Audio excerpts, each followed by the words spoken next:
ओम श्री सद्गुरु महर्षि परमहंस महाराज जी की जय। गुरु महाराज का प्रवचन। गुरु पूर्णिमा का महात्म्य। महर्षि शाही स्वामी जी महाराज के वचनों में। मंगल मूर्ति सद्गुरु मिलवे सर्वाधार, मंगलमय मंगल करना बिनौ बारंबार। ज्ञान उदिहरु ज्ञान घन सद्गुरु शंकर रूप, नमो नमो बहुबार ही सकल सुपूजन भूप। उपस्थित धर्मानुरागी सत्संग प्रेमी महानुभाव माताओं एवं बहनों, आज गुरु पूर्णिमा है। आज के दिन ही वेद व्यास जी का जन्म हुआ था। इनके जन्म का नाम था कृष्ण द्वैपायन। इन्होंने वेद का विस्तार किया, इसलिए वेद व्यास इनका नाम पड़ा। इनकी जयंती अर्थात गुरु पूर्णिमा। गुरु सदा पुण्य माँ है। पितो सुत माता सो गुना, सुत को राखे प्यार। मन सेति सेवन करे तन सु डांट अरुगार। माता सो हरि सो गुना, जिनसे सो गुरुदेव। प्यार करे अवगुण हरे चरणदास सुखदेव। संत चरणदास जी के वचनों में माता से हरि सो गुना कहते हैं, उनसे भी सो गुना गुरुदेव प्यार करे। इधर जितने हैं सब प्यार करे, लेकिन गुरु अवगुण हरे। अवगुण हरने की क्षमता केवल गुरु में होती है, दूसरे किसी में नहीं। अब सोचिए गुरु की क्या महिमा है। हम लोग गुरु पूर्णिमा मनाते हैं, कहते हैं गुरु पुण्य माँ है। माता पिता और गुरु ये तीन उपकारी है। माता पिता को जब से बच्चा पैदा होता है तभी से चिंता हो जाती है कि बच्चा कैसे यशवान, गुणवान, धनवान, पद प्रतिष्ठानवान होकर रहे। गुरु केवल चिंता ही नहीं करते बल्कि प्रयत्न भी करते हैं, चाहे शिष्य को इसकी जानकारी हो या नहीं। कोई गुरु ऐसा नहीं सोचता है कि हमारा शिष्य शिष्य ही रह जाए। गुरु तो शिष्य बनाते भी नहीं हैं, गुरु तो गुरु बनाते हैं, ज्ञानी बनाते हैं, गंभीर बनाते हैं। शिष्य तो अपनी तरफ से लोग बनते हैं। हर एक गुरु यही सोचता है कि इनके अंदर के सारे विकार समाप्त हो जाए, सारे क्लेश समाप्त हो जाए, अपने आप के ज्ञान में होकर, परमात्मा के ज्ञान में होकर परमात्मा में विराजने वाले सुख को प्राप्त करे।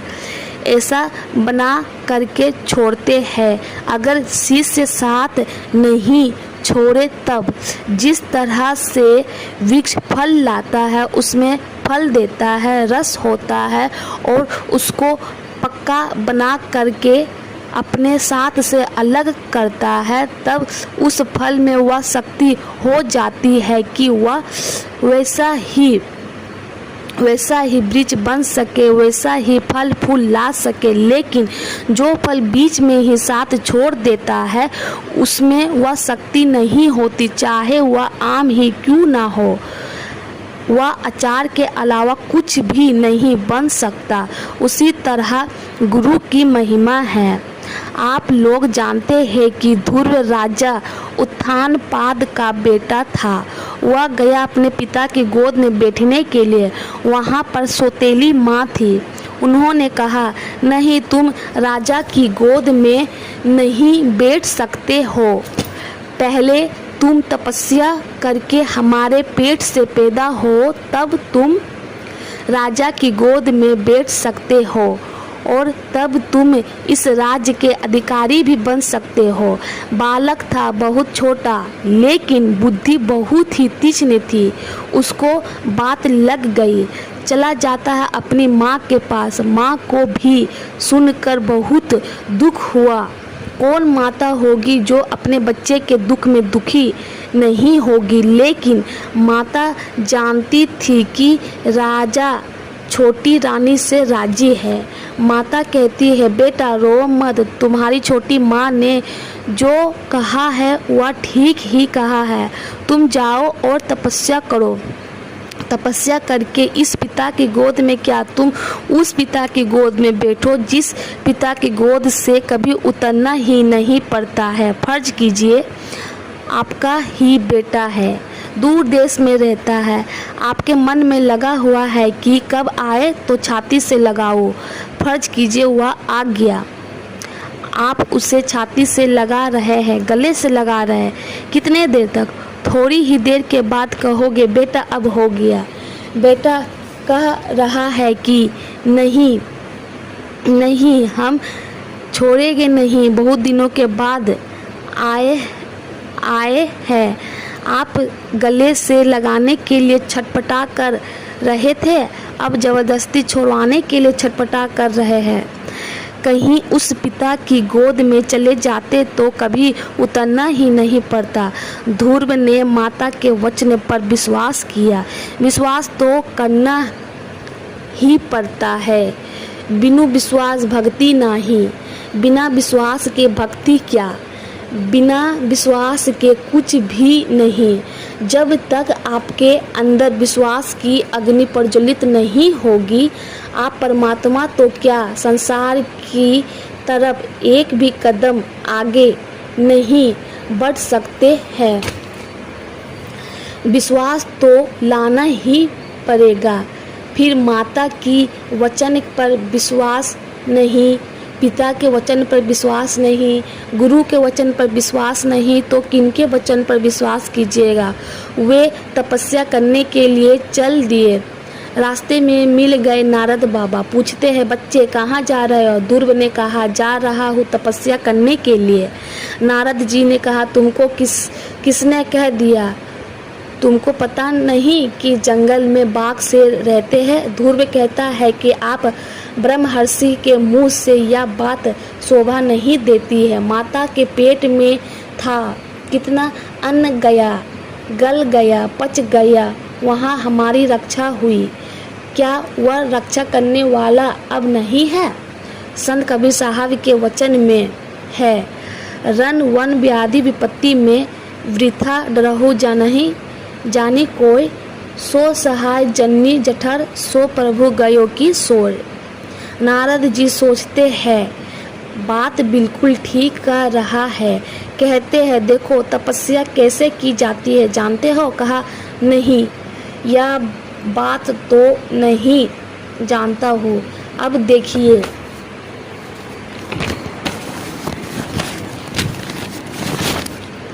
अब देखिए बाहर का साधारण से साधारण काम को भी लोग सीख करके करते हैं। जो इतना बड़ा काम करे उसको सीखे बिना कोई कैसे कर सकता है? गोरखनाथ जी महाराज के वचन में है, सप्त धातु का काया पंजारा, ता माही जुगति बिनुसुआ, सदगुरु मिले तो उबरे बाबू, नाही तो परले हुआ। हम आपका शरीर क्या है? चाहे नर का शरीर हो या नारी का शरीर हो, 7 चीज़ों से मिलकर बना हुआ है। रक्त से रस, मांस, मद, मेद, मज्जा, अस्थि और वीर्य, ये 7 चीज़ों को मिलाकर हम आपका शरीर बना हुआ है। यह शरीर मानो पिंजरा है। जिस तरह पिंजरा में सुग्गा फंसा रहता है, उसी तरह शरीर रूपी पिंजरा में जीव रूपी सुग्गा पड़ा हुआ है। कब से पड़ा हुआ है? कहते हैं कि जब से संसार बना हुआ है तब से पड़ा हुआ है। यह संसार कब का है? परे भटकते हैं लाखों दाना, करोड़ों पंडित, हजारों सयाने। जो खुद देखा तो यार आखिरी खुदा की बातें खुदा ही जाने। परमात्मा ही जाने कि संसार कब का बना हुआ है। संसार के बनने के बाद ही देश बना है, काल बना है। जिन 4 युगों का नाम हम आप सुनते हैं, सतयुग, त्रेता युग, द्वापर युग और कलयुग। जब से संसार है तब से यह बहुत बार बीत गया है। बहुत सतयुग बीत गया, बहुत त्रेता बीत गया, बहुत द्वापर बीत गया और बहुत कलयुग भी बीत गया। जिस कलयुग में हम आप रह रहे हैं, लगभग 5,500 वर्ष से अधिक बीत रहा है। तब से हम आप जन्मते मरने का दुख भोग रहे हैं। क्यों? इसलिए कि इससे निकलने की युक्ति नहीं जानते। क्या युक्ति बतलाने वाला नहीं मिला? या धरा कभी संत सदगुरु से खाली नहीं रही है। गोस्वामी तुलसीदास जी महाराज लिखते हैं, संत उदय संतंत सुखकारी, विसौ सुखद जिमी इंदु तमारी। संतों का उदय सतत अर्थात सदा के लिए सुखकारी होता है। जिस तरह चंद्रमा और सूर्य का उदय चंद्रमा और सूर्य का उदय है यह प्रत्यक्ष है। चंद्रमा और सूर्य का उदय अगर रुक जाए क्या संसार रहेगा? कोई भी नहीं कह सकता है कि संसार रहेगा। एक नारी जिसका नाम था सांडली, वह अपने पति को कंधे में लेकर रात को जा रही थी। कंधे में क्यों लेकर जा रही थी? इसलिए कि वह कोढ़ी था। शरीर से तो कोढ़ी था ही, विचार से भी कोढ़ी ही था। उसका विचार हो गया वेश्या के यहाँ जाने का। बहुत समझाया लेकिन नहीं माना तो क्या करती, कंधे पर लेकर जाने लगी। जिस रास्ते से लेकर जा रही थी उसी रास्ते में सूली का खंभा गड़ा हुआ था। पहले जमाने में जब किसी को प्राण दंड देना होता था, एक नोकीले खंभे पर बैठा दिया जाता था। वह गड़ते गड़ते सिर से निकल जाता था। एक ऋषि जिसका नाम था मांडय, चोर के धोखे में उसको चढ़ा दिया गया था। चोर ने चोरी की और चोरी का सामान ले जाकर छुपा कर रख दिया उनकी कुटिया में। सामान उनके कुटिया में बरामद होने के कारण राजा ने सोचा यही चोर है, उनको सूली पर चढ़ा दिया। वह नारी जो पति को लेकर जा रही थी, उसका पैर उस खंभे से टकरा गया। खंभा हिल गया और ऋषि को कष्ट हो गया और ऋषि ने कहा, जिसने खंभे को हिलाकर मुझे कष्ट पहुंचाया है, सूर्य उदय होते होते वह मर जाएगा। अब सांडली सोचती है कि बड़ा गड़बड़ हो गया, सूर्य उदय होते ही हमारा पति मर जाएगा। फिर सोचती नहीं मेरा पति नहीं मरेगा, सूर्य उदय होगा तब तो मेरा पति मरेगा। उन्होंने अपने पतिव्रता धर्म के कारण के प्रभाव से सूर्य के उदय को रोक दिया। अब सूर्य का उदय रुक गया तो संसार में हाहाकार मच गया, संसार विनाश पर आ गया। संसार के जितने ऋषि मुनि थे सभी बैठकर आपस में विचार करने लगे कि अब क्या करना चाहिए। सभी चले गए अनसुईया देवी के पास, क्योंकि पतिव्रता का जवाब तो कोई पतिव्रता ही दे सकती है। सभी अनसुईया देवी के सामने हाथ जोड़कर खड़े हो गए। अनसुईया देवी पूछती है कि बात क्या है जो आप लोग हाथ जोड़कर खड़े हैं? कहते हैं, देखते हैं कि सूर्य का उदय रुक गया है, अब संसार रहेगा। संसार को विनाशने से रोकिए। सांडली ने सूर्य का उदय रोक दिया है।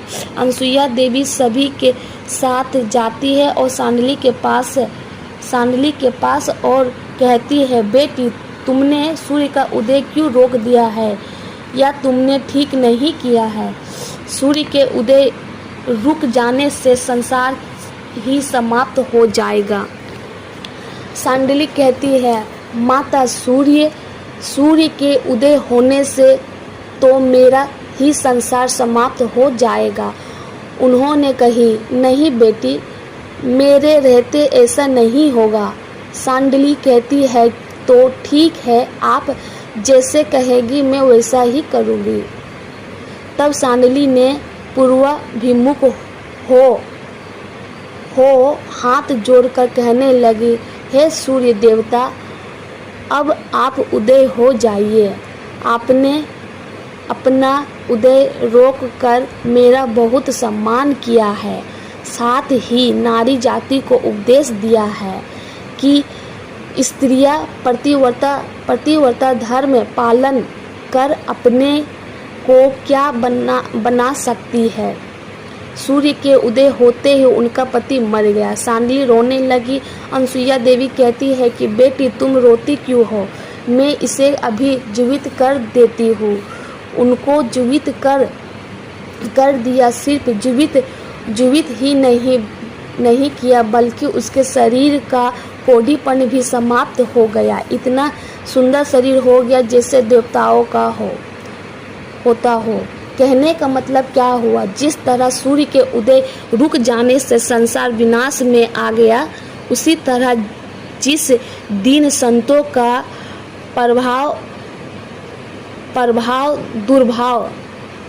प्रादुर्भाव रुक जाएगा, मानवीय सृष्टि रुक जाएगी।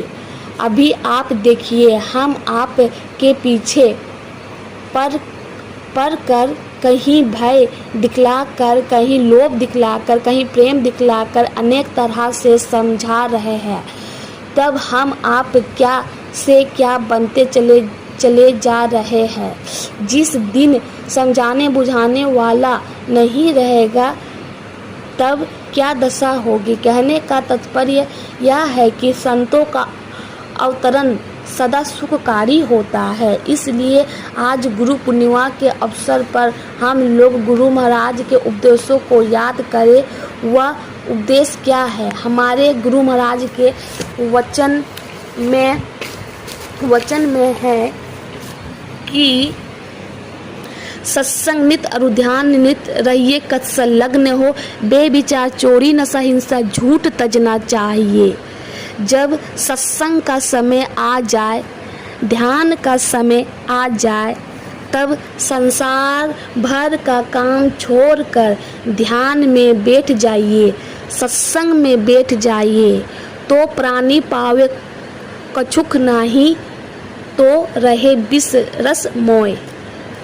संत कबीर साहब कहते हैं, इसके लिए सबसे पहले खान पान का संभाल कीजिए। जिसका खान पान बिगड़ा हुआ है उसका सब कुछ बिगड़ा हुआ है। गुरु महाराज के वचन में है, खान पान को प्रथम संभालो, तब रस रस सब अवगुण मारो। महाभारत की लड़ाई जब समाप्त हो गई, भगवान श्री कृष्ण कहते हैं, हे पांडवों, चलो भीष्म पितामह के पास, अभी वे मरे नहीं हैं। भगवान श्री कृष्ण गए पांडवों के साथ भीष्म पितामह के पास कुरुक्षेत्र के मैदान में, और भीष्म पितामह से कहते हैं कि आपके पुत्र सब आए हैं, कुछ उपदेश कीजिए। कहते हैं, देखिए, अगर एक मामूली सा कांटा गड़ जाता है तो कितना दर्द होता है। हमारे शरीर में इतना बाण गड़े हैं, आप सोच सकते हैं कि हम कितने कष्ट में हैं। भगवान श्री कृष्ण ने कहा कि हम आपके कष्ट का निवारण कर देते हैं। उन्होंने कष्टों का निवारण कर दिया। भीष्म पितामह उपदेश करने लगे। अभी थोड़ा ही कुछ कहे थे कि द्रौपदी हंसने लगी। भीष्म पितामह चुप हो गए और फिर बोले, बेटी तुम हंसी क्यों।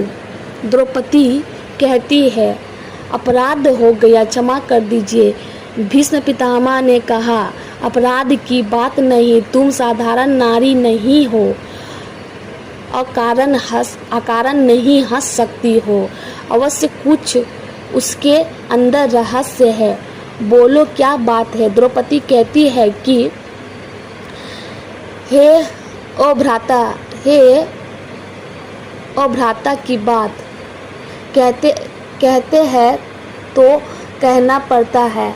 कौरवों की सभा में जब नंगी की जा रही थी, वहाँ तो बहुत लोग थे और आप भी थे। मैं एक प्रश्न रखी थी कि जब मैं पांचों पांडव की पत्नी हूँ तो क्या एकमात्र युधिष्ठिर महाराज के मुझे हराने का अधिकार था।